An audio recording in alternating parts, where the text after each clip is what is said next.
चलिए खबरों में आगे बढ़ेंगे। अखिलेश यादव ने चुनाव आयोग पर निशाना साधा है। बीएलओ पर दबाव बनाया जा रहा है। अखिलेश यादव ने कहा बीएलओ दबाव की वजह से जान दे रहे हैं। अखिलेश यादव ने बीएलओ की मौतों को लेकर सवाल उठाए हैं, चुनाव आयोग से सवाल पूछे हैं और अखिलेश यादव चुनाव आयोग पर निशाना साध रहे हैं। जिस तरीके से एसआईआर की प्रक्रिया चल रही है, उनका यह कहना है कि बीएलओ पर दबाव बनाया जा रहा है और इसी वजह से बीएलओ आत्महत्या कर रहे हैं। बीएलओ दबाव की वजह से अपनी जान दे रहे हैं।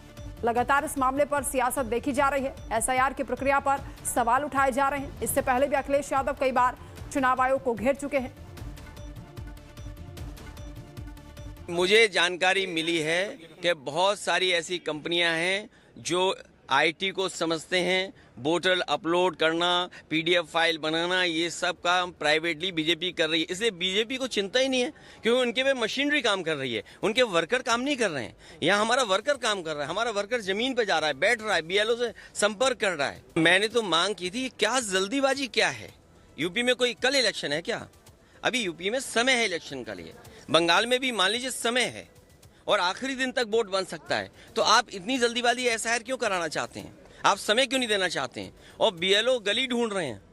बीएलओ को पता ही नहीं किस गली जाना है, किसी के दबाव में कहीं बैठ जाते हैं, वहां बैठ करके फॉर्म बांटते हैं। जो अपलोड किया गया बता रहे 99.45% फॉर्म बट गया था कुछ दिन पहले।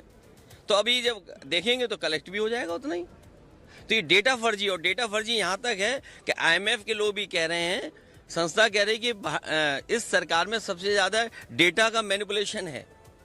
और सोचिए डॉलर कहाँ लुढ़कता चला जा रहा है, या यूं कहें रुपया लुढ़कता जा रहा है। जैसे सरकार लुढ़कती जा रही है, थोड़ी